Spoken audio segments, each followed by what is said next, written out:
welcome back to yet another episode of Introduction to Computer Networks. Oh, there's a Discord. Okay. Yeah, that was actually Slack. Rad Extreme. Welcome. New face here. All right, good morning, everyone. Yeah, it's Slack. But I know, I'm considering switching to Discord. Yeah. Good, so let's go over the announcements today. First two bullets, the usual lecture link, Google Meet link. Yes, please. Give Polly some time, please. Now, we do have a gentle reminder, but it's more like a clarification. For the quizzes and PAs, these are teamwork, which means only one of you is required to pose the team's solution. All right. So therefore, for the quizzes, I see that from quiz 3, it's quite obvious that multiple of you from the same team pose your solutions. Hey, I understand. Sometimes it's not easy to reach a consensus. I understand. It's actually okay to be different. So, but if you could do me or as well as Aaron a favor, you could just reply to the team's first solution and add to that to clarify or to elaborate where the splits are. Okay, so. And I understand that some of you might not know exactly what the team number is. The team number is already assigned, and if you go to the week 1 quiz 2, look for your name in the list, and Polly has replied to each of teams posed with the team number. So for example, Yanjia is team 17. Your mic. Okay, yeah, sorry. The Google Meet one, I need to turn it off. Thank you for you. All right, so, but I think my mic for the YouTube live stream is still on. Good. Let me know in case there's any issue with the audio and video. Okay, so you see that by looking at Polly's reply for the team's post, you see the team number assigned. So for example, Ting Ying, Tian Ya, and Chuang Yu's, you guys are team 16. Yeah. So in your reply to the quizzes, post your team number. That is sufficient. All right, and I guess that's all that I want to say. And we'll continue. We'll continue to talk about access network. Right? Yesterday we finished giving you an overview of what access network is, and there are actually a variety of access network technologies. Okay, and today we're going to go through 5 of them. They are still being used, but some are used more and some are used less. And if you recall, for each of these technologies you will be hearing about, pay attention to the data transmission capacity that it offers. How many megabits per second? Whether the capacity allowed is symmetric uplink and downlink, as well as whether the bandwidth the ISP provides is dedicated or shared. All right, so let's go ahead and start with the first one, DSL. The first technology is called the DSL, Digital Subscriber Line. This is pretty much a legacy technology, which is building on top of yet another almost legacy technology called the telephone network. So let me draw your attention to the example at the top. Yeah, where the telephone network is, starting from here, the phone set, okay, where you make a phone call. So the signal is going to travel through the phone wire to the hub on the wall. There are lots of also wires behind the wall, connect you through the central hub in the building and then out on the streets. And there are quite a few cables buried underground, especially for Taipei City, and those cables take the phone calls to the central office. And inside the telephone company, there are these switches. They're switching the phone calls, and eventually the phone call reaches a friend that you're calling to. So this is the telephone infrastructure, and it has been there since, I think, late 19th century. But starting, I think, late 20th centuries, we want to do this. Okay, generating emails from our home PC and send that to a friend somewhere else, okay, connected also to the internet. Now, to allow this phone PC, a home PC, to connect to the internet, we borrow the telephone infrastructure, particularly the cables and the wires we have in the buildings under the street, so that we could send the data somehow to the central office of the data network providers here.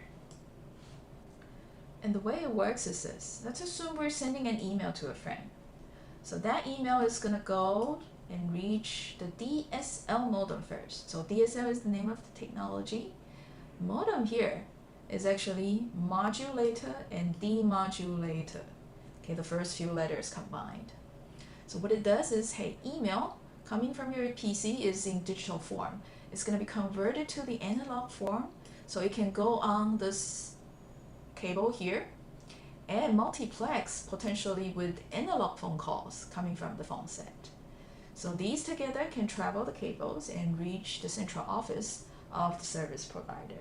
And by the way, very oftentimes the telephone service provider is also an internet service provider. Now, once they reach the central office, this big box, DSLAM, and it's DSL, I think access multiplexer, okay, whatever it's called. What the functionality of this yellow box is simply, first, split the analog signals. Some of those could be analog voice for the telephone network. It will go on this way. Some of those are for the internet. It will go on the other way. And before this analog signal can go out to the edge server, DSLAM also demodulate the signal from analog back to digital so that it can travel the digital data network. You can imagine vice versa. Your friends send an email back through the edge router and reach the big yellow box, and that email gets converted to the analog form and multiplex with the phone calls together, traveling the cable, and finally reaching the household. First, go through the splitter. If it's phone call, go this way. If it's internet data, go this way. Now, at this point, the internet data is still in analog form, so modem here demodulate from analog signal to digital, and therefore you get to read your friend's response. Now, if you think a little bit more about the yellow box, what it does is essentially what the blue and the green box are doing combined. Modulating and demodulating. Multiplexing and demultiplexing. What is a little bit tricky there is so that how do we do the modulation right, and how do we do the multiplexing so that the voice and the digital data will not interfere with each other.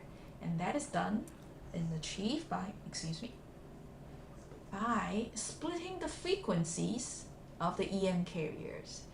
So what how we are sending data or in analog or digital form is that we are modulating these signals onto the EM wave carriers.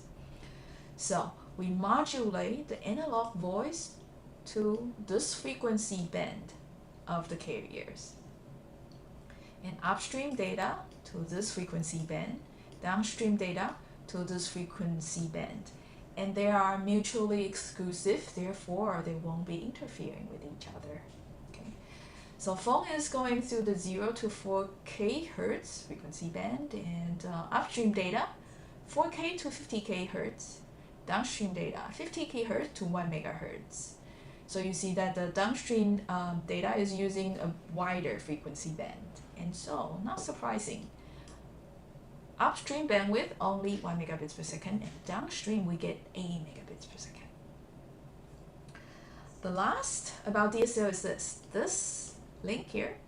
Yeah, this is one link per household. This is very dedicated, okay, between the central office to the user. All right, so what do you have there? Is the upstream, downstream capacity or link rate different?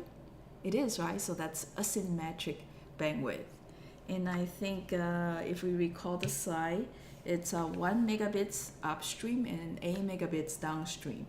And the link is dedicated, which means that 1 megabits upstream is all you can use. No one will be sharing that with you.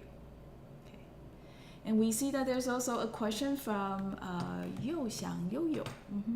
What is upstream data? Okay, that is a very good question. I guess many of you are probably wondering, why do I say upstream, downstream? Where do I mean being up and where do I mean being down? Yeah, so guys, as end users of the internet, we are very humbled. We are at the bottom of the food chain, okay, of the internet food chain. Think about it. The ISPs are higher up. So that direction, so when we are transmitting data up to the ISPs, that means upstream.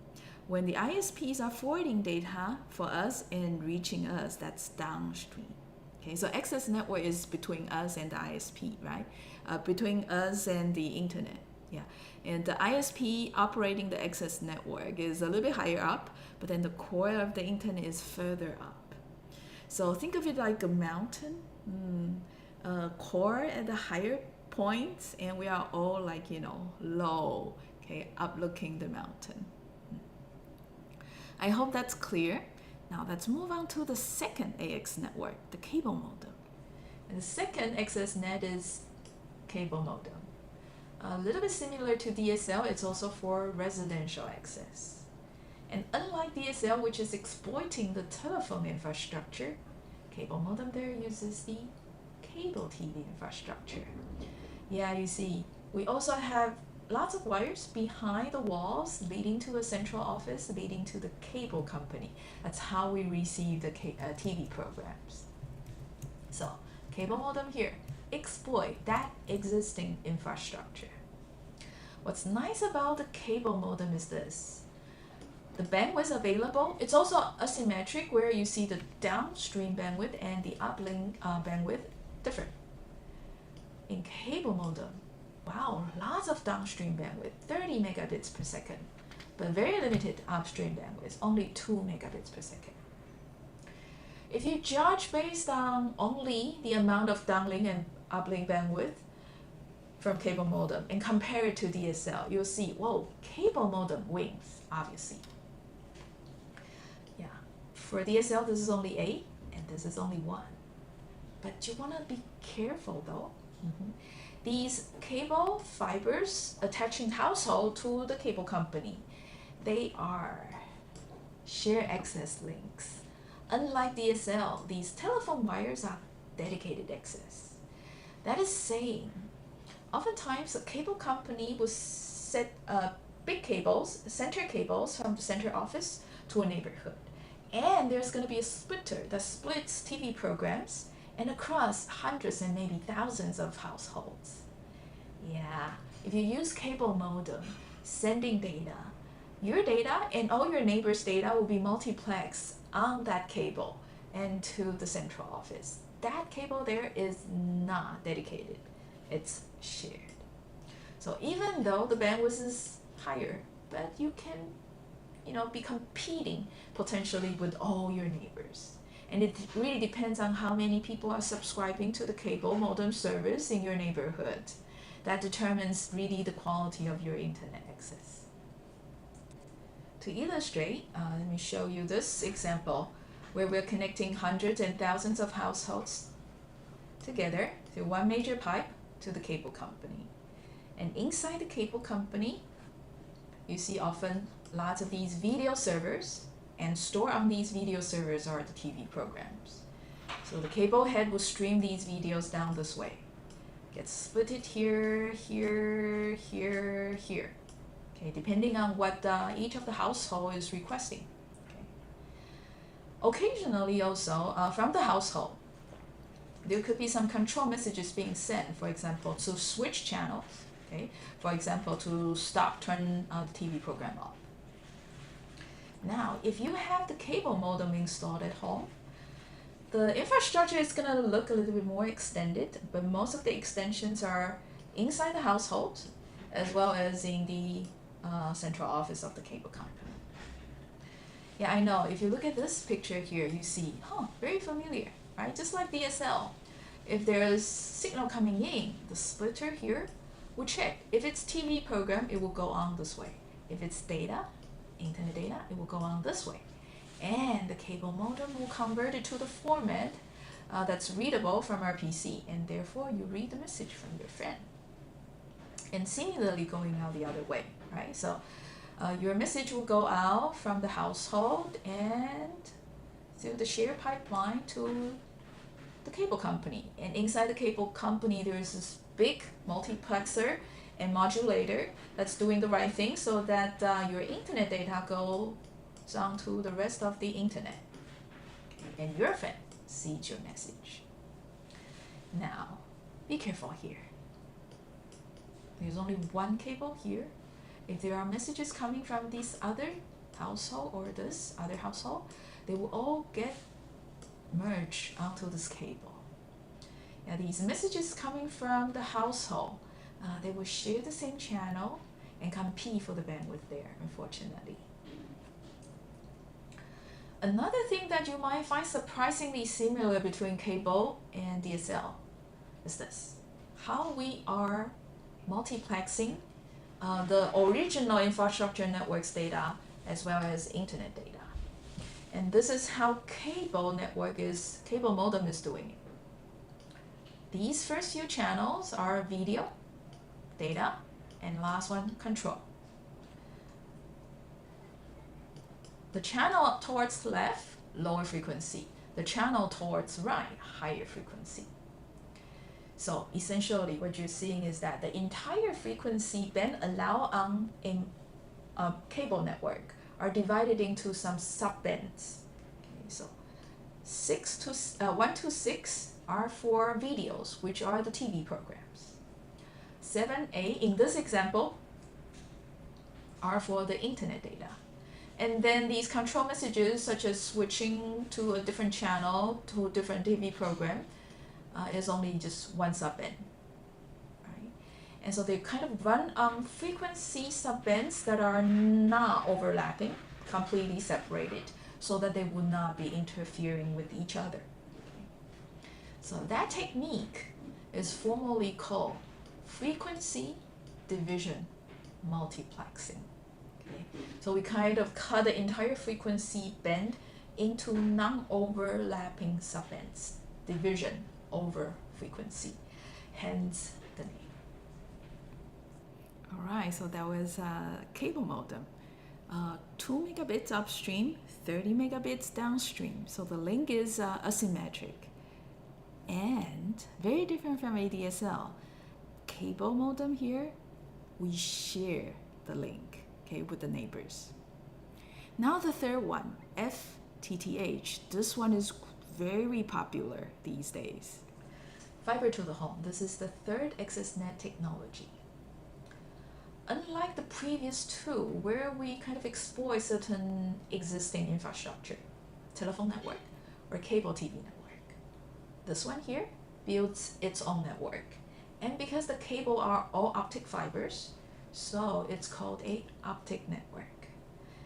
And it's essentially the internet service providers, if they want to allow users to access internet using FTTH, they will have to go out there and build these optic links into the civil infrastructure. So there are physical contact, okay, through some cables between the central office to home.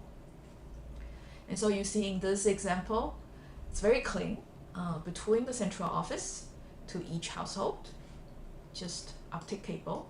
Optic cable. The only slight complication and boxes that are a little unfamiliar to you are these. First, optical line terminal. Optical line terminal. So this is a dummy device. What it does is just to collect signal and then convert them into digital bits. Okay, so that these internet data can go on natively through the edge router and out to the internet. Now, what's a little bit more interesting is this box, the optic splitter. We've seen this term, splitter, the third time. Yeah, at the physical level, these splitters are essentially the forwarders or the switchers. Okay, so signals gets forwarded to the right destination at this point. And signal gets multiplexed also so that they can go on further upstream. Okay, so splitter plays the role of demultiplexing signals so that it reaches a particular household, or multiplexing signals so that it goes to the central office. So its role is a little bit like the routers or switches at the core of the internet. So optic splitter here is a very important device for the optical network. In this example, we see there's only one level of it. In practice, there could be multiple levels, so that you could have a regional optical splitter, and then you could have another splitter here inside the building in case there are multiple households in your building, okay, also subscribing to the optical service. Now, these splitters, depending on the mechanism that's running in it, okay, depending on the design, could work differently. Okay, so two typical architecture for these splitters are these, PON and AON. So passive optical network. What it meant is that what's being done here is very straightforward. You just have mirrors so that you can reflect signals so that they go on the right direction to the destination. There's no signal amplification. But if you use active optic network splitter, yeah, these signals get splitted and amplified before they get passed on further. That is very necessary in case there are multiple levels of splitters along the way. As a signal, as it travels longer distance, even though it's optic signal, it still decay. Okay. Now, in FTTH, yeah, the downstream or upstream bandwidth vary, but essentially the maximum capacity is much higher than the cable modem network, than the DSL network. In Taipei, very typical, you subscribe to services that's downlink 100 megabits per second, uplink 40 megabits per second. Okay. If you have special need, for example, if you are hosting web servers, then you might subscribe to 100 megabits per second downlink and 100 megabits per second uplink as well. Okay, so it can be symmetric, it can also be asymmetric in terms of the bandwidth going in different directions. So essentially much higher rates, and it really depends on how much you can afford. Right? And nowadays, these fibers can also carry telephone or television services. Okay, think about video on demand. So that is to carry TV programs through FTTH. And digital phone, okay, IP phones are one example. The trend is going towards that's just move to FTTH and then abandon the older legacy technology such as telephone, such as cable TV. So all content, including data, are transmitted over the one and only internet. One ring to rule them all. All right, so you see, when it comes to FTTH, whether the link is symmetric or asymmetric, it really depends on the package that you subscribe to, right? And how high the uplink capacity, downlink capacity are also depends how much you can afford. But generally, when you use FTTH, the capacity you're receiving higher than ADSL, and in some cases, higher than cable TV as well. And FTTH is dedicated.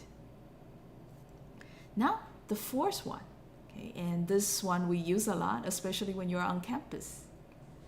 The fourth network access technology is Ethernet. Now, this is something that we're very familiar with. All we need to do is to purchase one of these Ethernet switches, connecting our computer through the Ethernet cable to it, and this guy is connected to the edge router, then data can go out and in from the internet. Such a network access is typically used in companies and universities, okay, as they have direct access to the edge router. For households, we usually don't have access directly to the ISP's edge routers, okay? So even though you're trying to connect your end systems through Ethernet cable to a switch, but that doesn't mean your access network is that Ethernet you're using. Be careful. Now, the rate these Ethernet switch is operating goes from 10 megabits per second 10 years ago all the way to nowadays 10 gigabits per second. But I think typically people use an Ethernet switch at this speed, 1 gigabits per second. And nowadays it's actually dedicated upstream 1 gigabits per second and downstream also 1 gigabits per second. 10 gigabits per second Ethernet is a little bit limited in only those companies who are, for example, hosting a lot of data. Then they need 10 gigabits per second Ethernet, particularly video providers.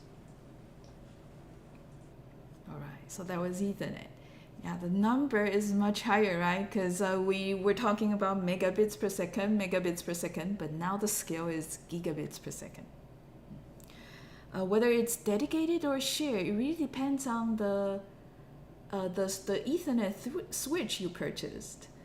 If you go on PC Home or Amazon, usually if you read the specifications carefully, you will see that those who are more expensive are the ones guaranteeing dedicated 1 gigabits per second link each port.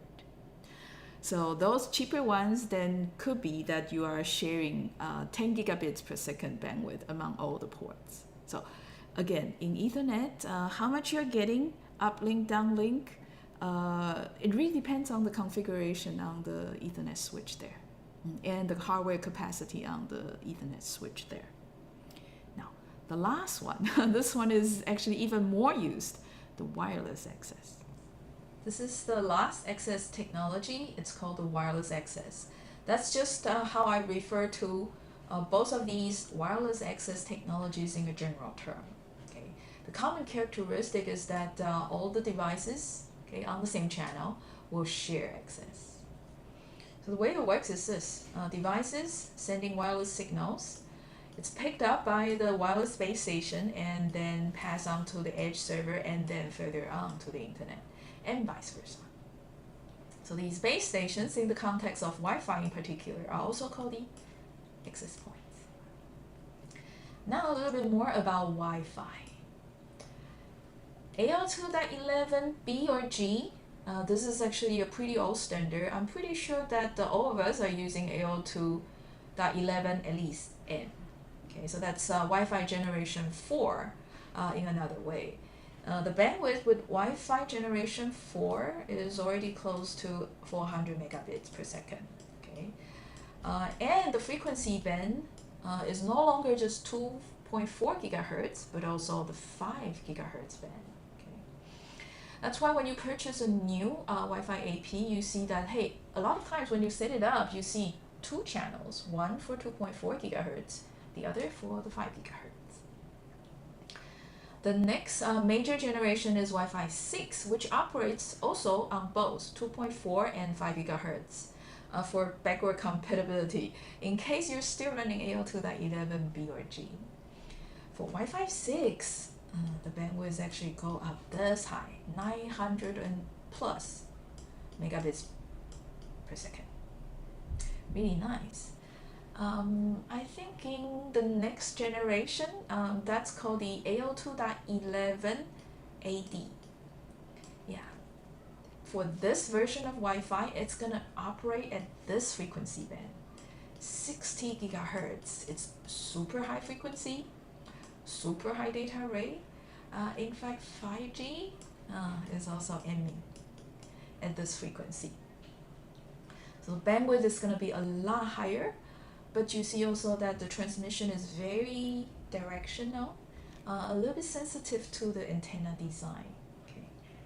and very sensitive in case there's mobility. All right. Wi-Fi, interesting development there, AO2.11ad. The last one, okay, wide area wireless access actually meant, so 1 megabits per second, this is for 3G. Okay.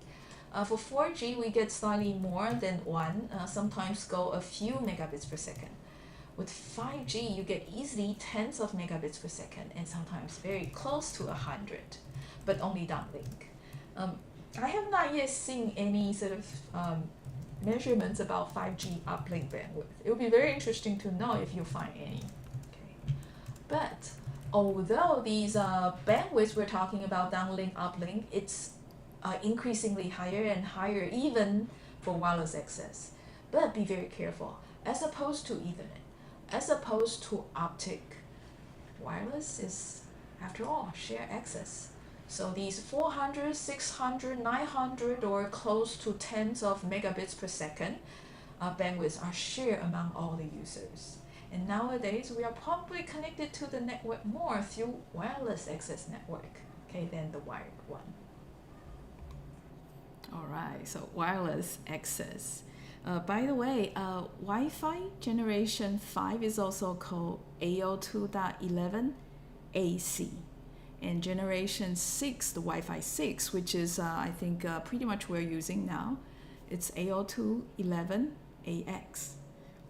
And I think the AP I purchased recently all are above 100 gigabits per second, but with multiple bands. Okay, so there's 5G channel 1, 5G channel 2.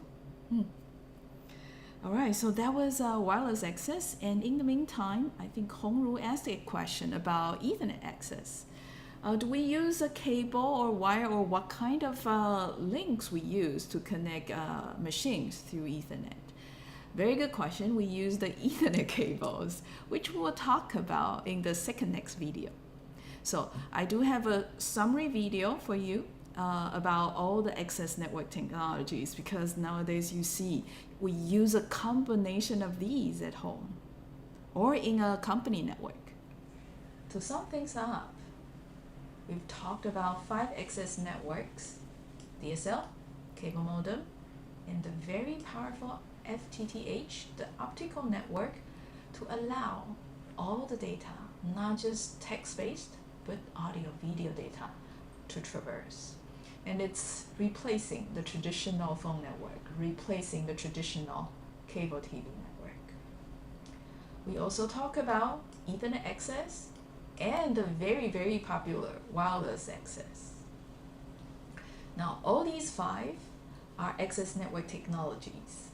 These 3 definitely use a lot more for residential access. These 2 definitely use a lot more for institutional and mobile access. But nowadays, in a household, as the demand of using internet is on the rise, and there are a lot more end systems are connected to the internet at home, having just one particular access network to enable multiple machines to go online at the same time is really challenging. So we have a hybrid access network in a way. In this example I'm showing, this is very typical home setting. Cable modem here is to access to the internet for the household entirely. But after the cable modem, we have what? An Ethernet switch here, okay, which is also called a router, which also runs the firewall functionality. This guy here would allow, for example, these PCs to connect through Ethernet cable to it. Yeah, these PCs are accessing internet using Ethernet switches. And the switch here can also connect to a Wi-Fi AP, and so that these laptops are accessing Ethernet through Wi-Fi. So in just this example, you have devices accessing the internet through different access net technologies. And be a little bit careful when I ask what is the access network for a particular computer. It can be relative, right? So this guy here is through Wi-Fi, this guy here is through Ethernet. But if I ask, how is this household accessing the internet? Yeah, the access network used by the household entirely is the cable modem. All right. So that's to summarize AccessNet. Now let's talk about the physical links we use for each of the technologies. Here we're going to switch gear a little bit, but still about access network technologies.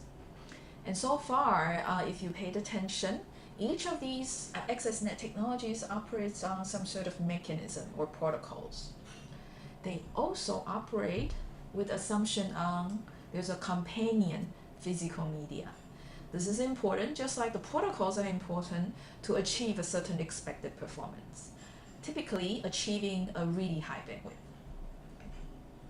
Now, so let's go over these physical medias that work side by side with each of these access technologies.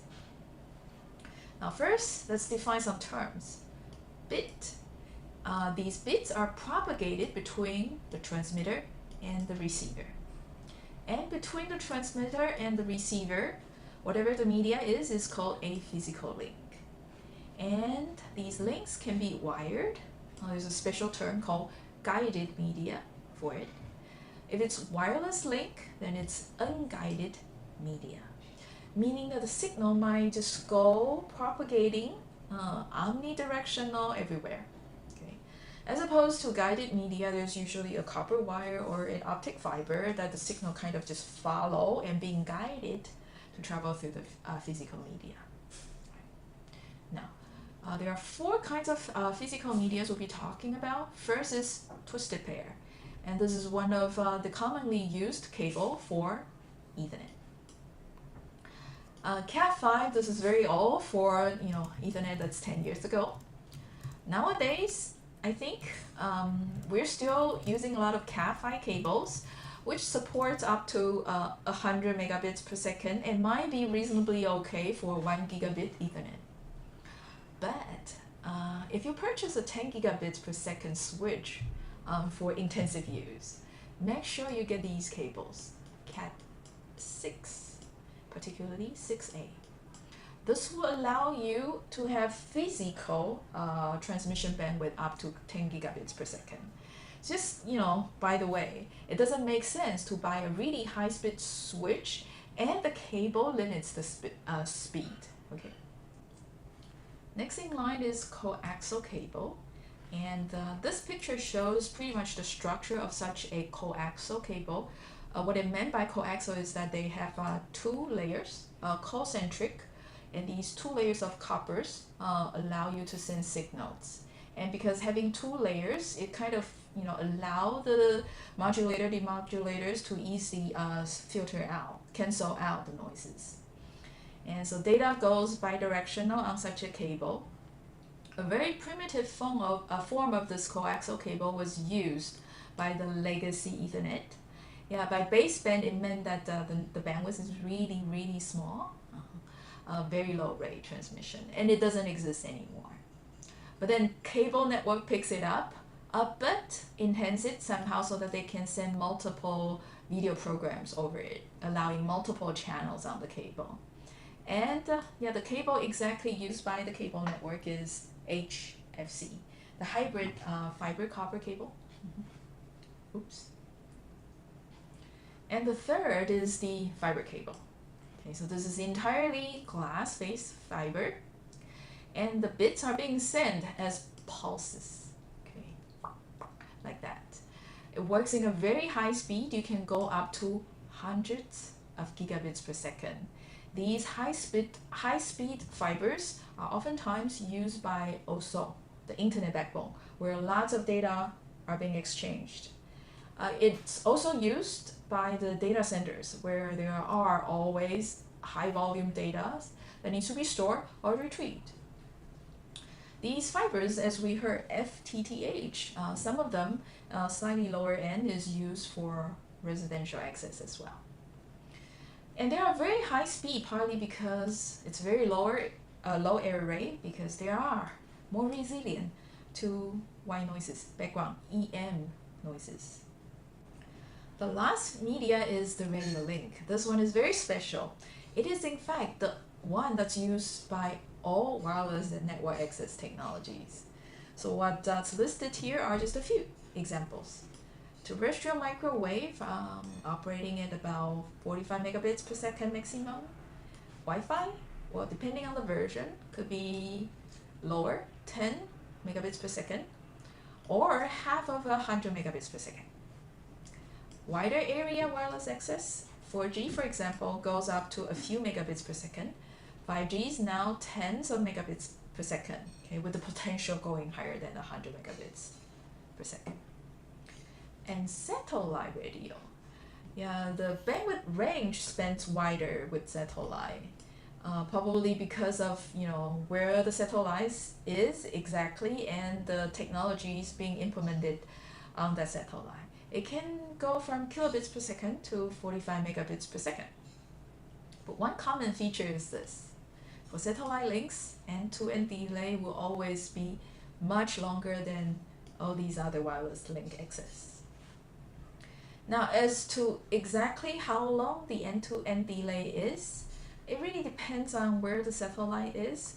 For geosynchronous satellites, which sit higher above above Earth, the delay will get longer.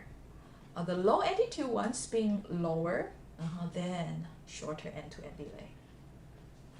So, radio links, very special. Essentially, we are sending bits through these electromagnetic waves. There are no physical wires, so it's called unguided media. Data can go bidirectional, well, in fact, all directional, which is a good and a bad thing. If you think about the propagation of these electromagnetic waves, it can be influenced by environmental effects. Having objects around, the objects can obstruct further propagation of the electromagnetic waves.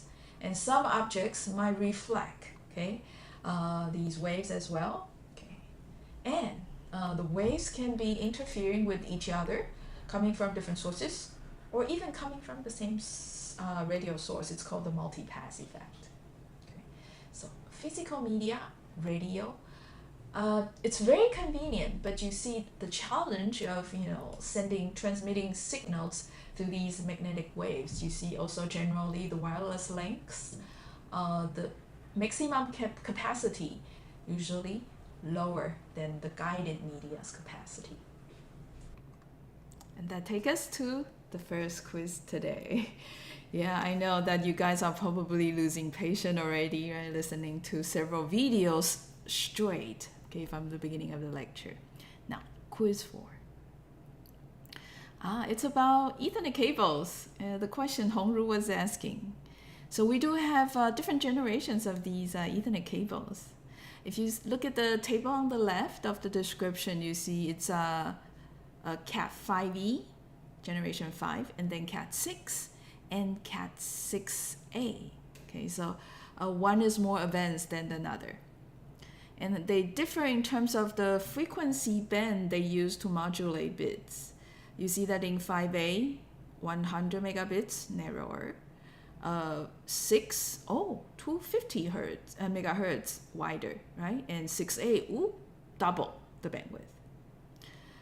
The shielding of the physical wire also differ, from more primitive to more advanced, more protective, so that we could be more resilient to the environmental noises or the noises from the wires themselves to each other. And as a result, you see the capacity going from 5 gigabits per second to 10 to 100 gigabits per second, right? Also, the distance the signal can travel reliably also extend from 100 meter. So in 5E is 100 meter, all right, but generation 6, Cat 6, the transmission range is a little bit lower, but in 5A, the transmission range is improved, almost doubled, you see. So the difference from the generation to generation is from it's growingly wider frequency and better shielding, and therefore better signal quality, longer transmission range. So, question. Consider an enterprise network you see on the right. So there's ISP, And there's a FTTH modem. So this company is using FTTH to access the internet.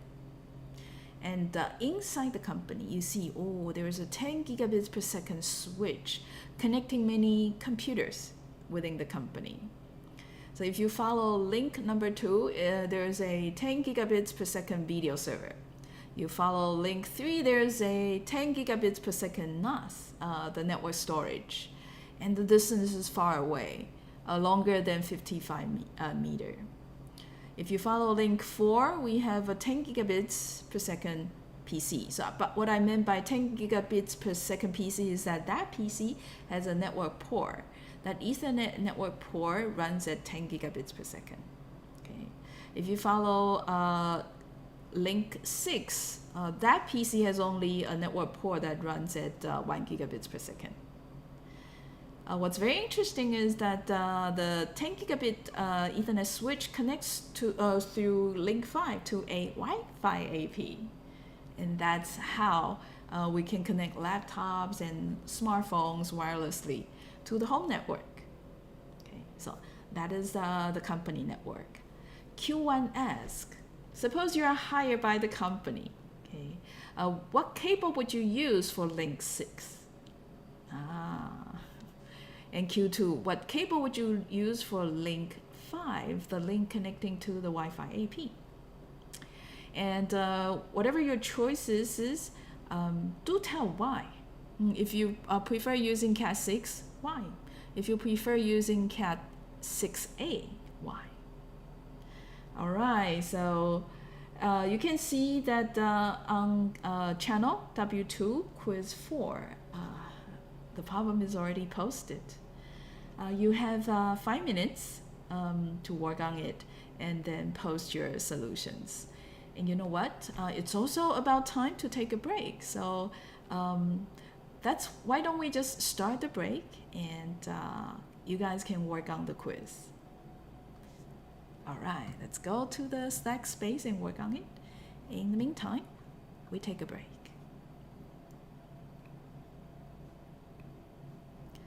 And in the meantime, if you have any questions, feel free to ask. You heard link 6, but the PowerPoint says link 4. Yeah, and by the way, this is also the perfect time that if you wish to ask questions verbally, those who are on Google Meet, feel free to ask. Tanya, Q1 is about link 4 or 6. Yeah, sorry about that, Tanya. According Polly, to... Yeah. may I ask a question? Sure. Go ahead. Boyu. Is there any dedicated access in Wi-Fi system, or it can just have the shared access with password to restrict some users from using? Okay, that's a very good question. So yes and no. Yes and no.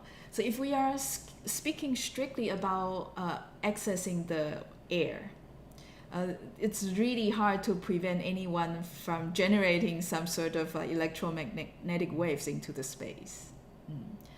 But if we are speaking from, because every one of us use a Wi-Fi chip or use an application to access the network. So one could actually add add prevention mechanisms, okay, at the network layer, the transport layer, or the application layers to prevent those who don't have authorization accessing the wireless link. But if the guy is really good, if they have, they know how to generate electromagnetic waves properly. By the way, EE students, you guys do have an edge knowing how you do lower level things, so you can create bigger damages than those who know just the upper layer softwares. Does that address your question, Boyu?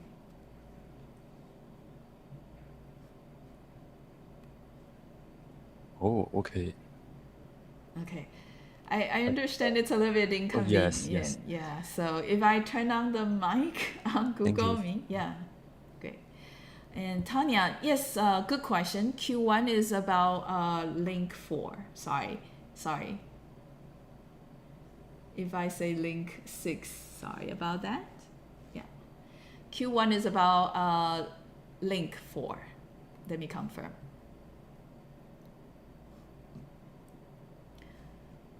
And by the way, take your time. So we'll take a break and resume the lecture at 11:20. And so the first thing we will do is to come back to review your solutions for quiz 4.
right, so you guys are very good. So I actually would just go through a couple solutions so that we see the major camps. Okay. So first of all, many of you selected Q1 Cat 6 and for Q2 Cat 5e, because Cat 6 is sufficient for that 10 gigabits machine, as that machine is also nearby, right?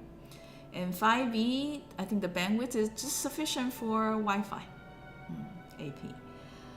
But Team 15 here is also saying she would rather use Cat 6a since the cost difference is probably not high. And you know what Polly was commenting also. Using Cat 6a right away might save you, right? Another effort trying to upgrade the table. That makes a lot of sense indeed. And I guess that many of you selected Cat 6 and 5e. We do have a 5a here. This is also very interesting. This is a very interesting point. 5a is a lot better. I think this is probably because if that Wi-Fi AP is a Wi-Fi 6, have you thought about that? But I know that many of you are assuming Wi-Fi 4. I think I said Wi-Fi 4 there on the side, but it's very easy to upgrade your Wi-Fi AP. So you see also that upgrading everything to 6A might make more sense now. You don't know where, when the next generation of Ethernet cards are going to come out, and then we'll all send data in 10 gigabits per second. I think Team 4 here says that the company is going bankrupt, so that they need to be economical. Therefore, choosing the cable just good enough for the scenario. I think this is what you guys were all thinking, trying to be budget aware. All right, so good, you guys got it. And that takes us to the next topic. This is in fact the next subsection in the chapter. This is the beginning of core of the internet. So far we talk about the edge, where we have the end systems and we have the access networks, right? End systems could be a laptop, smartphone. Access networks could be your cable modem, FTTH modem. Before we go into the core, which is the center of the internet. Okay, I'll come to Wei San's question. The center of the internet. Let me ask you a question, because this device can sometimes be a little bit unclear for you guys whether it's the edge or access network, whether it belongs to the end systems category or the access network category or the internet core category. I think you see in some of the scenarios earlier, right? So we have residential network, we have institutional network, and we have like regional ISP, and then the backbone national ISP and things like that. In some of the residential institutional networks, we see this thing called servers. Are servers access network or end systems or the core of the internet? Okay. Think about it and let me know. Feel free to type up whatever you think. Okay, be shameless. Sometimes you can ask a question and quickly whether you are right or wrong, getting feedback. Now let me come to Wei San's question. Based on 1-36, DSL cable and Ethernet can all transfer data on coaxial cable. Can only transfer on optic fiber. Am I right? Yes, I think you're right. The newer version of Ethernet, they are coaxial, but they might not be hybrided with fiber. So cable modem there, the fiber they use, it's coaxial and it's a hybrid of optic and copper wire. Ethernet so far, as far as I know, currently is still all copper, but they could be coaxial, meaning one a layer around another. Okay. FTTH, only fiber. All right. So I think generally speaking, Wei Shan, you are correct. Now, let's move on. Next video is an overview of the Internet core. As access network is concluded, let's move on to the next component, the network core, which is a mesh of interconnected routers, as I'm trying to highlight here in red color. So you see a bunch of routers very well connected to each other. By well connected, let's see, if you count how many connections this router has to the rest of the internet. 1 here, 2, 3, and 4. 4 connections. Look at this one. How many connections? 1, 2, 3. Look at this one. It's an edge router, all right, but how many connections it has to the rest of the internet? 1, 2, and here, 3, 4. But if you look at a end system, such as this one here, how many connections it has to the internet? Just one here, through the Wi-Fi AP. Look at this PC here, only one. One very clear distinction between these routers to all these end systems is exactly in the connectivity, the number of connections they have to the rest of the internet. For routers, very oftentimes you see more than 2, including 2 connections. For end systems, just 1. And the reason that the routers oftentimes have more connections is because their role are just to transfer data. So it takes us to this very fundamental question. How do we transfer data in such a well-connected mesh network? In general network, communication network design, very general communication network design, there are 2 major mechanisms. First, circuit switching. Second, packet switching. Idea is quite straightforward. In circuit switching, from the source to the destination, let's build a dedicated circuit, and this circuit is going to be reserved through the entire time of communication, so we could just dump data in, and the performance is guaranteed. And this is the mechanism used by the traditional telephone network. The other technique, packet switching. Instead of allocating resource, creating a dedicated circuit, let's just use the entire link capacity. And let's send data out, no matter what. But we cut the data such that it's sent one chunk at a time. And to call such a chunk of data, we have this term called packet. All right, so it's almost like a package, but packet means also a little package. Okay, so we send data in smaller chunks, but use the entire link capacity. Okay. And to tell you ahead of time, internet or the data network is taking this packet switching approach. Alright, so 2 camps. We'll start by talking about the first camp, the circuit switching. Alright, now let me elaborate circuit switching a little bit more. This is the familiar network. But this time we see on the network there are 2 circuits. The red circuit connects this end to this other end. Similarly for the blue end. And to establish such a red circuit, which is also called a call sometimes, and the time it takes to set up such a call or such a circuit is also called the call setup time.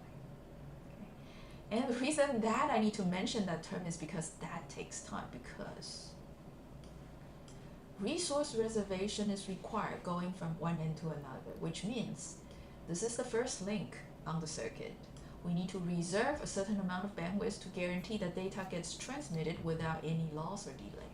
So you reserve link bandwidth for the call. Data is going to go through a switch. This is the first switch. On the switch, memory, CPU, buffer space will also need to be allocated and reserved. So that is what I meant by switch capacity here, to guarantee that the packet will not experience delay and not experiencing any loss. Similarly, for the second hop, for the third hop, fourth hop, fifth, sixth, seventh, and eighth. When all 8 hop, link bandwidth switch capacity reservations are done, then you build a circuit. But then you see, as Polly was describing, this circuit here, resources are all dedicated. When data are being passed through, no delay, no loss. Really nice. And we call that circuit-like performance. That implies delay and no loss are guaranteed. Low delay, no loss, guaranteed. Similarly, for the blue circuit, and this is really nice because zoom into this segment. This segment here shared by the blue circuit and the red circuit. The two of them, although packet or data will be going through, but these data will not interfere with each other, not incurring delays to each other, and not collide to each other. No packet drops. These days, where we do online meetings a lot, having live YouTube channels a lot, we really like to have this circuit-like performance. This way, we don't have to worry that the internet is going to go bad and the live stream is going to break at some point. Nice. Because for certain applications, we do need this type of quality of service. But, you see, establishing the red circuit, we need 8 hops, and each hop takes some time to reserve resource. So there's quite a bit of call setup time involved. This is the downside of circuit switching. Another downside is this. The way we are allocating or reserving resources over the entire path from the two ends of data communication is more. We divide the link bandwidth into smaller pieces. We divide the switch capacity also into smaller pieces. And once we do that, we allocate individual pieces or combinations of pieces to an individual circuit or individual call. But once you do that, if there are no data being sent between the two ends, that piece of resource will then be idle. If you think about it, in a way, it's a waste of resource. If the two of them ask for resource and a call established, but they're sitting doing nothing. So not very good utilization of resource. So this is the second disadvantage of doing circuit switching. Now, speaking on dividing link capacity into pieces, there are multiple ways of doing that. First one is called frequency division, the other time division. This is the second time we see the term FDM. Where did we see this? Yeah, cable modem. We divide cable modem capacity. We divide the cable network link capacity into what? Pieces by the frequency band. This is a very different flavor. Okay, it's dividing the link by the time. Let me illustrate. The example on the top is doing FDM, where we divide the entire frequency band there to 4 users in equal division. So, full frequency band, 1/4 to the blue user, 1/4 to the green user, to the yellow user, and the pink user. TDM works this way. Instead of dividing the frequency dimension, let's divide, okay, in the time dimension. So with these time slots, we allocate the time slots in a rotating fashion to the 4 users like this. Blue, green, yellow, pink, blue, green, yellow, pink. Yeah, it's rhythmic. That is exactly how TDM works. With a good rhythm, with well-synchronized time, the 4 users can send data one after another. Very orderly. If we have more than 4 users, how do we do that? You see, we could further refine the division into, for example, A parts. That way we can accommodate how many users? A users. Similarly for TDM. Alright, so that's circuit switching. Remember these keywords. Reservation based, no sharing, dedicated. Okay, so these are like the core property of circuit switching. And you see the upside and downside. Upside, hey, service guarantee, no loss, no extra delay or changing delay. A downside, idle resource. And it costs time to cut the resource into parts, and then for each of the links along the way to set up the proper amount of resource, the setup time, the setup delay. Okay, so circuit switching. Next is just a very short video to give you an example. To make sure you pick up circuit switching and how it works. Let's see if we can work out this problem together.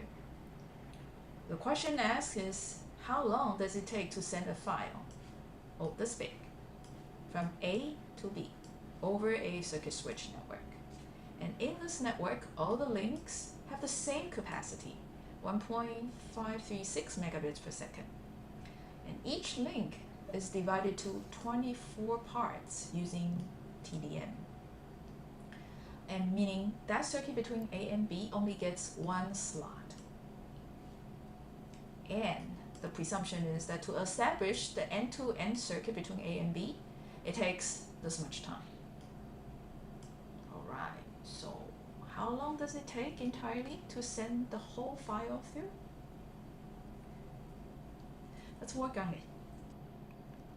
All right, so let's work on it.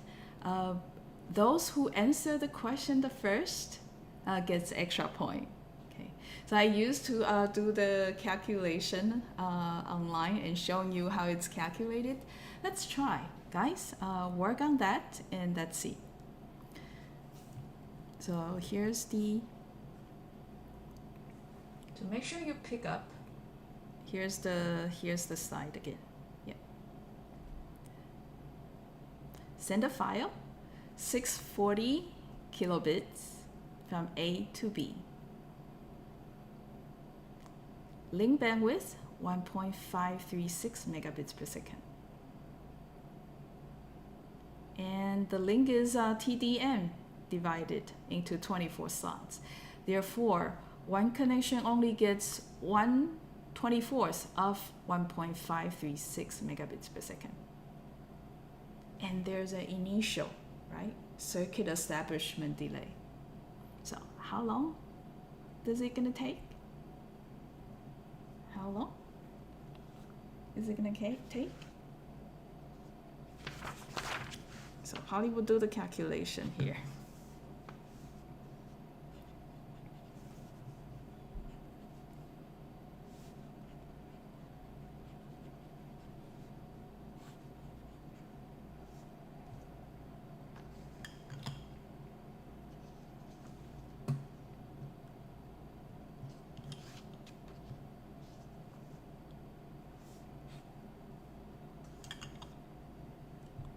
I need a calculator, turns out.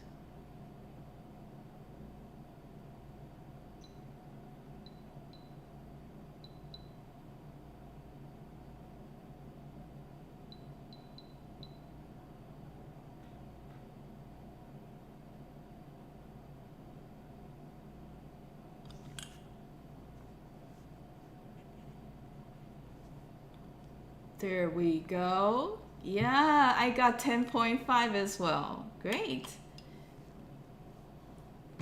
Good, you guys got it, right? So 1.5, I love Boyu's solution, which is detailed.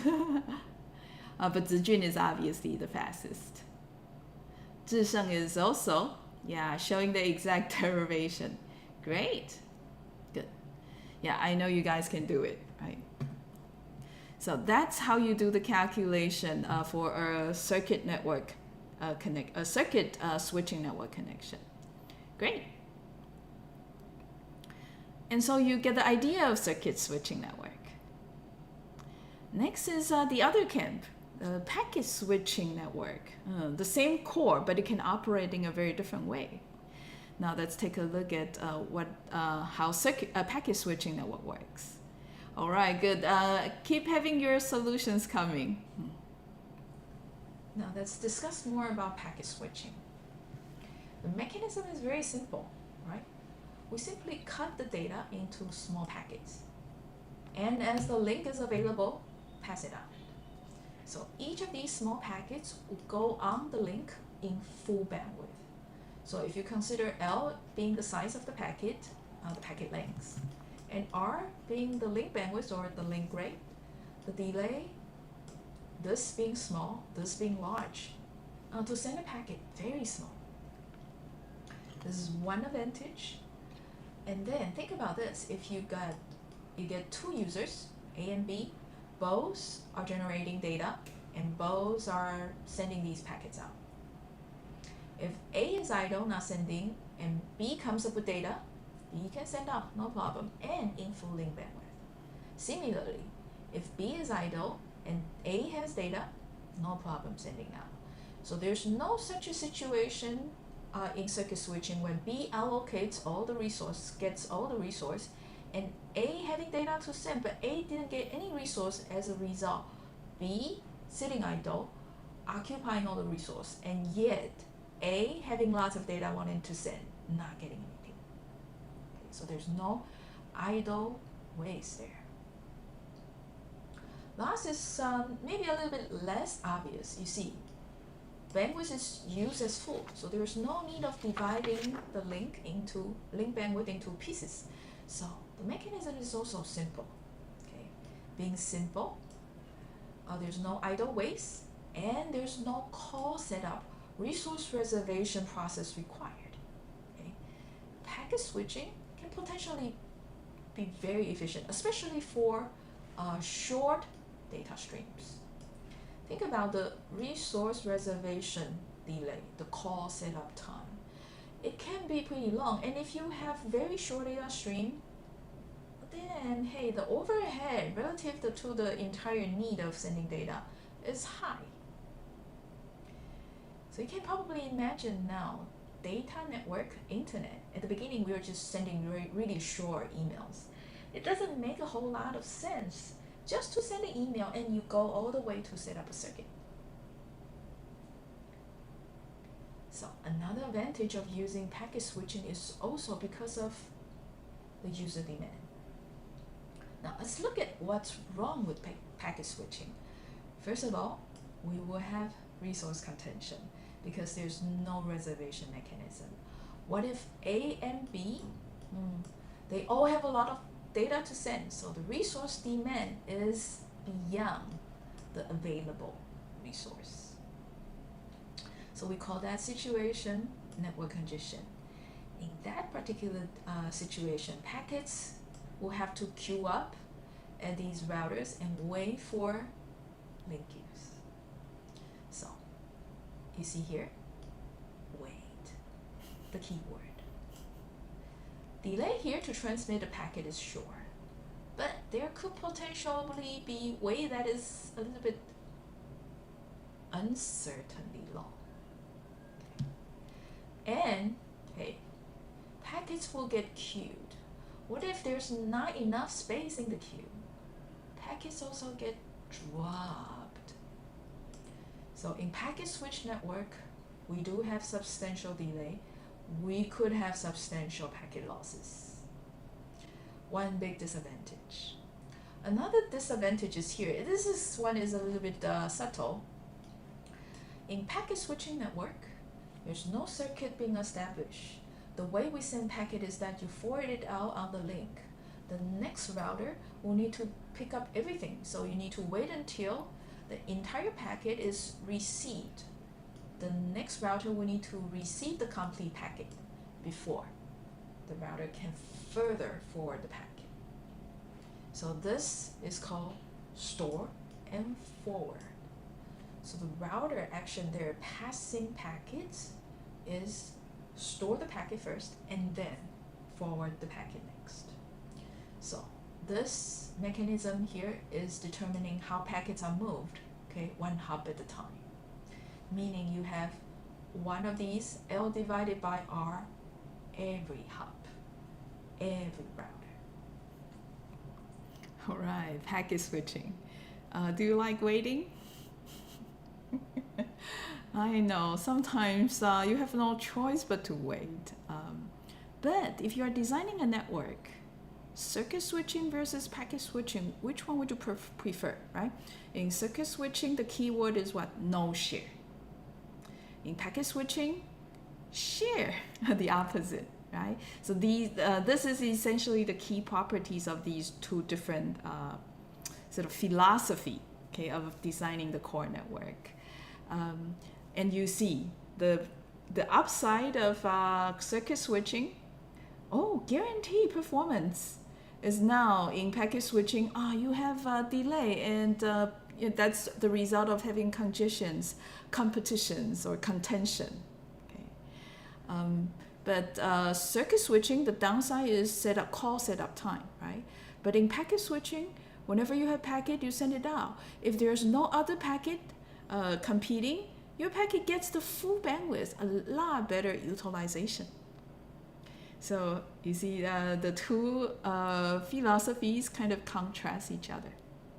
Okay, let me just show you a video emphasizing packet switching's disadvantages a little bit more, because initially you thought that, packet switching, then we have better utilization and we share resource, nice.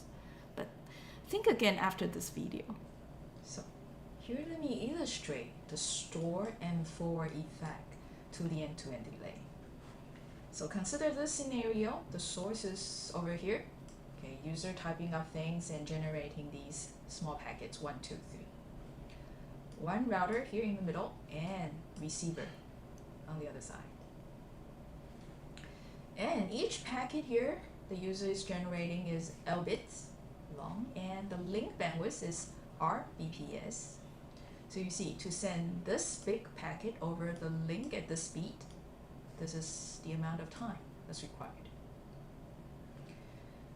And on a packet switch network, we need to store the packet entirely before forwarding. So entire packet needs to arrive at the router before it can be transmitted further. The end-to-end delay will be what? 1 L divided by R for this hopping, because this guy, to send it out, it requires L divided by R. This router here receiving it waits until all is received, and then what? Send it out again. That's another L divided by R. So if L is 7.5 megabits per second, R is 1.5. You see, each hop, 5 seconds. 2 hops, in this case, how long? 10 seconds. 3 hops, the longer, the more hops you have, the delay of sending the packets longer. This is different from circuit switch network. Bits can be streamlined. Okay, there's no need to store a bunch of bits first before forwarding. Okay, that is saying that each bit arriving here gets out quickly, so there's no hopping. It's just the propagation delay and the transmission delay, L divided by R, from the first hop. This slide is to illustrate congestion. The scenario is A and B, 2 users generating packets, A generating blue packets, A generating green packets, and B here generating blue packets. And you see these packets are generated as user A and user B are typing things up spontaneously. So green and blue, they will kind of bunch up or multiplex in a random order. Okay. Unlike in TDM, time division multiplexing, everything goes rotating rhythmic. And this, okay, having some sort of spontaneous behavior in it is statistical multiplexing. So on packet switch network or on the data network internet, packet kind of, multiplex to each other randomly, spontaneously, depending on how they're generated. Now let me draw your attention here. the router. You see packets in case the outgoing link bandwidth small. And incoming link here, this is 100 megabits per second Ethernet. This is only 1.5 going out. Chances very high, A and B, if both of them actively generating lots of packets, yeah, the packets will have to wait here in the queue before they get the link queues. And if there's not enough space here for the queue, the next one, the green one coming here, will need to be dropped.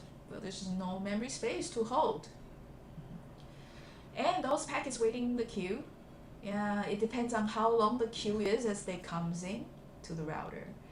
The queuing delay can vary. It can be a little uncertain.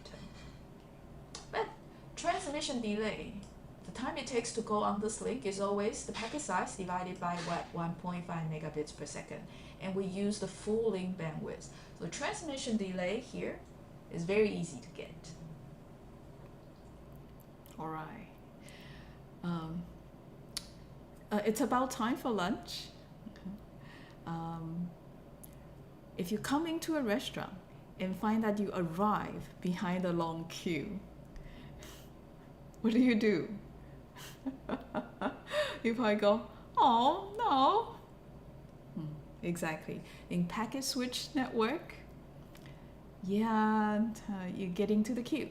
In addition to having this cost of store and forward, you drop.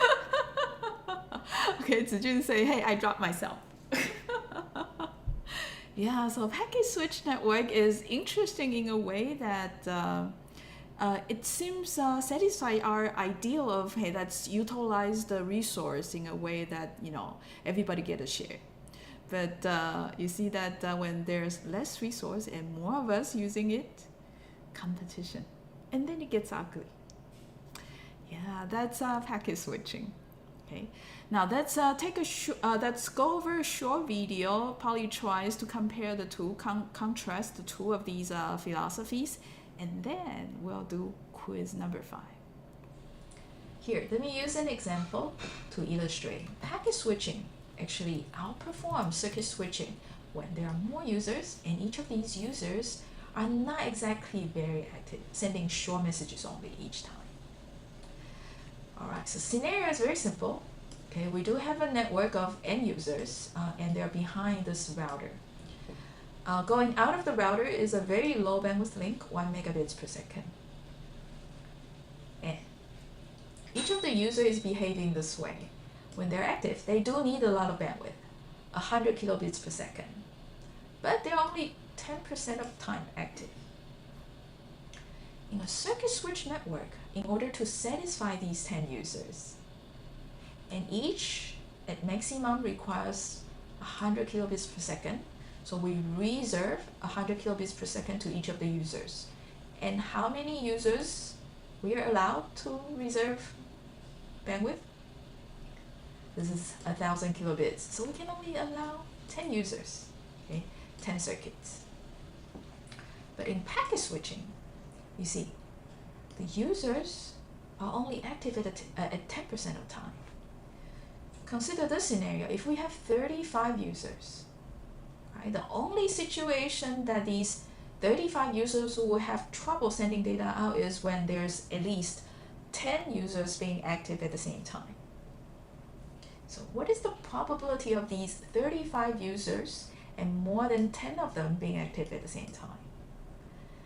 If you do the calculation, you'll see that it's very low. So 99.9996% of the time, in packet switch network, 35 users will do well. No trouble. So if you do have a lot more users and each of the users needs just a small portion of time to send data, which one would you pick? Circuit switching or packet switching? It's quite obvious, isn't it? And oh, by the way, anyone here knows how to derive this value?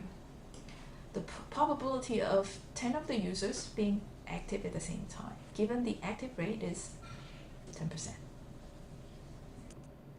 All right. So you know that the reason you need to study probability is that it helps in terms of doing computer network design or doing communication. Now, quiz 5.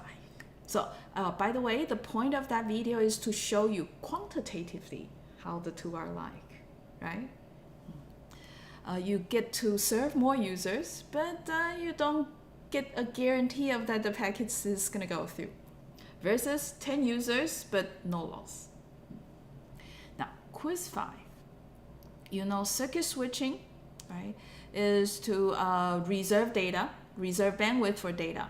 Okay, so it's a little bit like this, using the pipelines to transfer water, okay, in a household. Packet switching, you send like packets and messages whenever there's vacancy along the way in the network. Okay, so you share the resource. If I create an analogy similar to transferring water, it will be a little bit more like have these buckets and we put water into the buckets and pass it on as long as there's any free people helping passing the water. Okay, Hongru has a question. I'll come to your question next. Let me finish quiz 5 so all of you can start working on it. So Q1 asks, between the two principles, circuit switching, packet switching, which one do you think the car network follows? The car network is what? We have streets, right? Interconnected streets and cars. Okay, you riding your motorcycle or your parents driving their cars through the city streets. That transportation of cars, is it more circuit switching or packet switching? Q2, which principle do you think the train network follows? So train travels the train tracks, right? Passing of these trains on our railway system, is it more circuit switching or packet switching? Okay, again, for Q1, Q2, of course you will say, I think it's more packet switching, but provide the reason why you think it's packet switching or circuit switching. For your choice, justify. Q3, which one do you like better? Okay, so this is completely personal. Okay, you just tell from the bottom of your heart. I feel I'm more circuit switching person, okay, or maybe I'm more train network person versus car network. So just tell your personal preference and tell us why you like one better than another. All right, and for this quiz, hey, it's again a little bit open. So you have 8 minutes to work on it. And that's probably about the time we need to call it off for a day. So yeah, grab your teammates, have a short discussion, and see if you can reach consensus. Okay, let's go ahead and start working on quiz 5. Now, as you work on it, let me read Hongru's question. I'm wondering why circuit switching. Yeah, go ahead and start. I'm wondering why circuit switching has no delay since every link has limited.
Interesting.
Yeah, I see you guys all have a lot to say. This is great. Yeah.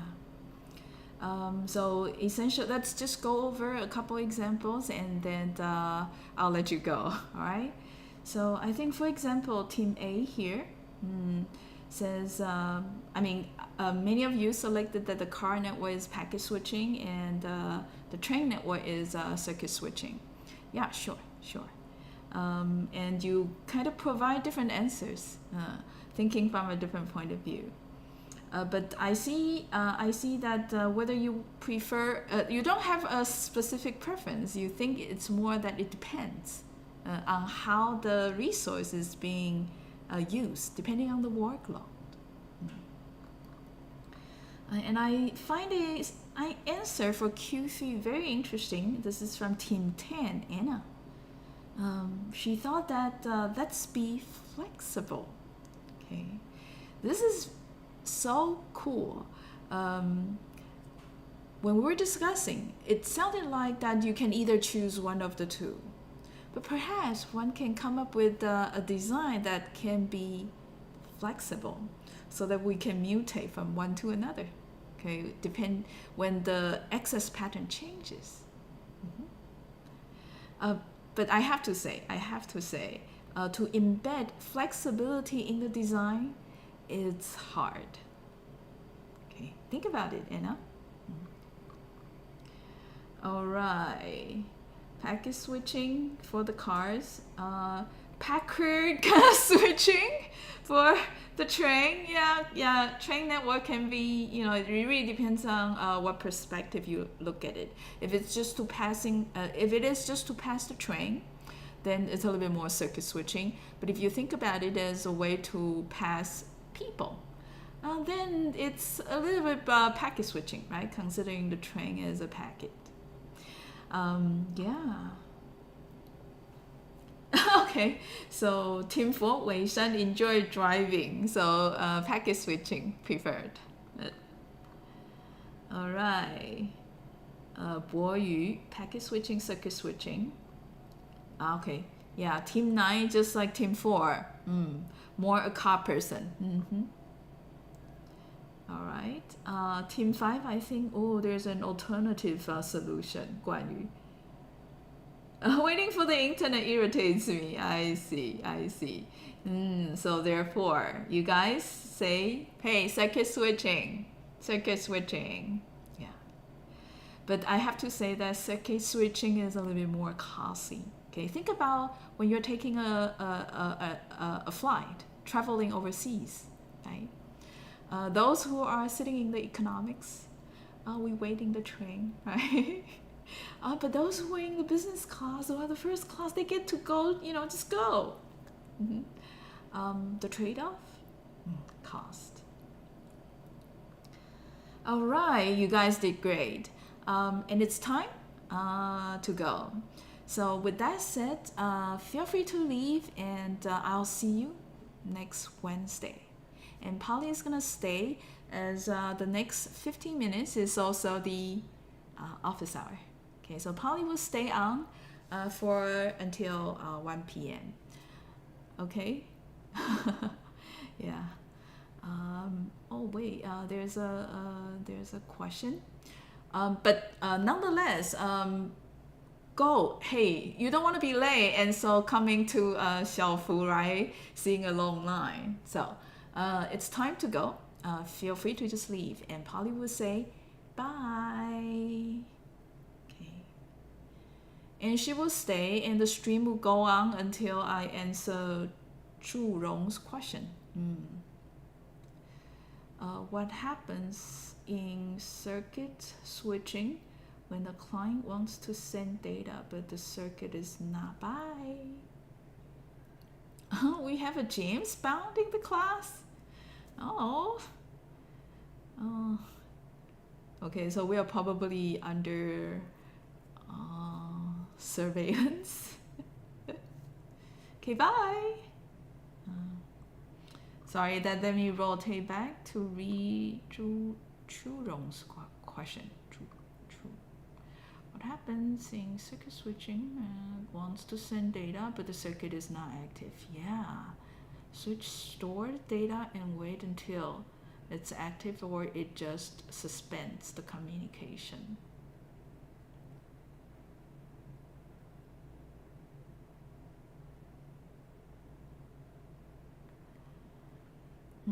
So in a circuit switch network, what happened is that a connection or a user might request to send data, but that request will get rejected.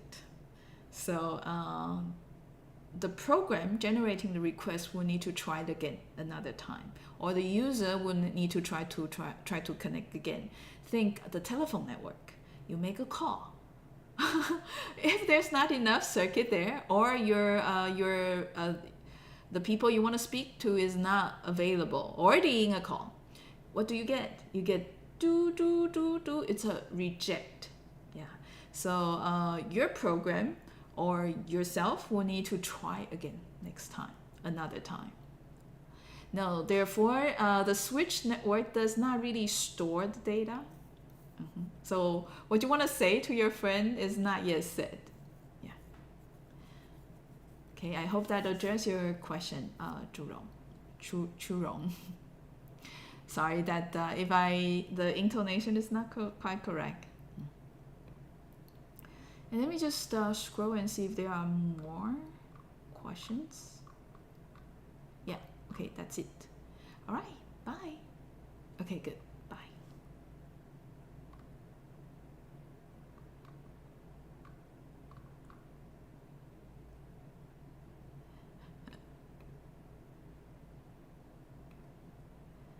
Yeah, Team 5, that's very honest of you. I like an honest answer. Yeah, nowadays you get crazy long queues.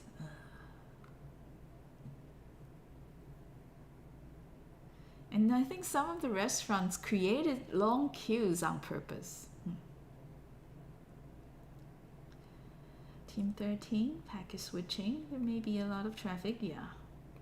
Circuit switching. So I can tell that the car network, all of us think that it's packet switching. Circuit switching for railway, then it's a little bit depends. Yeah, so Team 13 also think that it depends. It depends on what kind of resources that we are trying to allocate to users. Mm-hmm.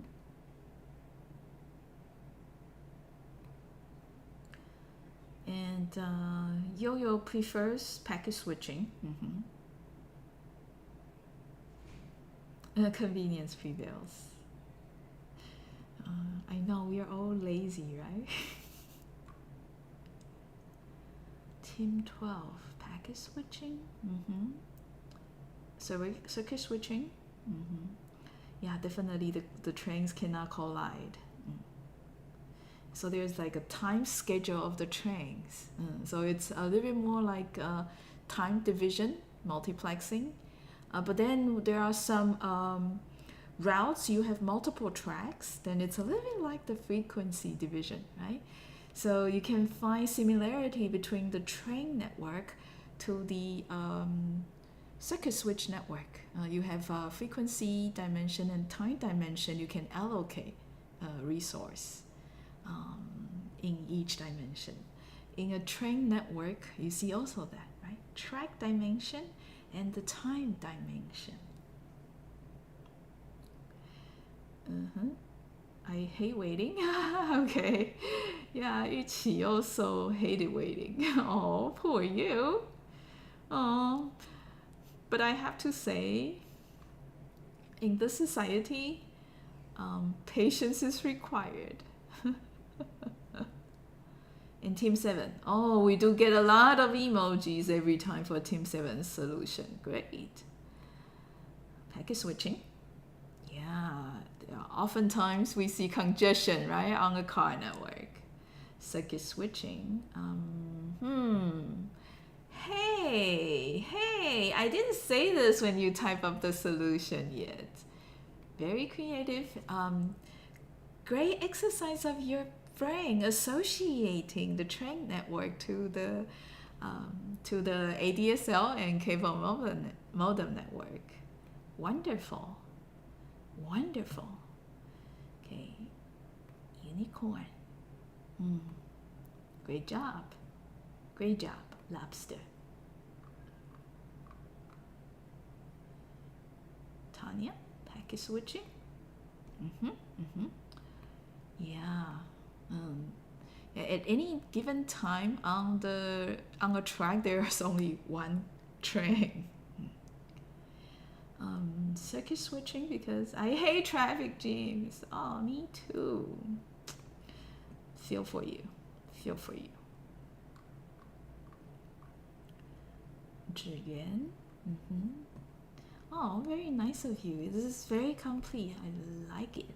Okay, Zhiyuan speaking on behalf of Claudia in Berlin. We think it's reasonable for both. I see. It is packet switching because there are a lot of users there and it may be hard to assign frequency or time. Indeed. But the car network can also use circuit switching because it's mandatory to not. Yeah. Hey, guys. I love Team 14's solution. If you think about it, hey, in Taipei City, we do have these lanes that are dedicated for what? For buses only. And we also have speedy lanes where the motorcycles cannot go on there. Although it's a little bit of a discrimination because some motorcycles can go really fast. It's a little bit questionable what's, fast vehicles or slow vehicles. Speaking of that, Polly tries to adhere to the speed limits. So I could appear slow driving the fast lanes. Okay. You know what? Taipei City's car network, it is a little bit hybrid, right? Just like what I think Anna said, flexible. Part of it being packet switching, and part of it being circuit switching. Love it. Extra point.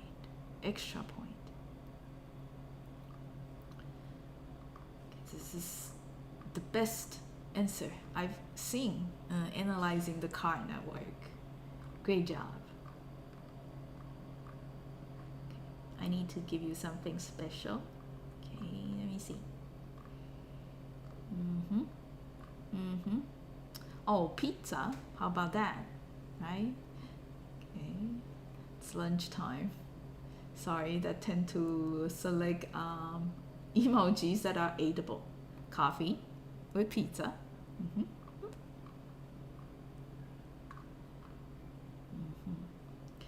So guys, definitely read Team 14's solution here.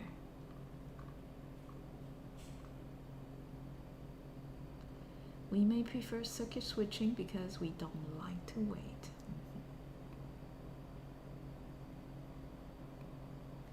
That is very honest of you. And Jerome. Ah, I see. So you are Churong. I see. I know now how to pronounce your name. Churong. Cars? Yeah. All right. Did I miss anyone here? Oh, I have not yet checked. Team 9. I should check. Yeah, I also like driving. But I like trains as well.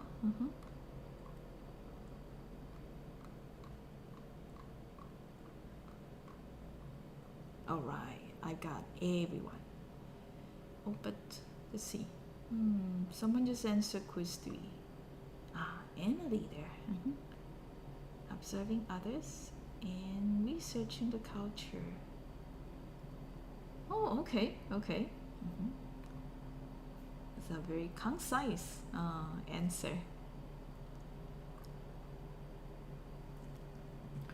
All right, so Polly's gonna end the stream now. And so you see that you're free to go off for lunch and come back to check if there's any Q&A further or Polly's screening of your quiz solutions later. Okay, good. Official offline. Bye.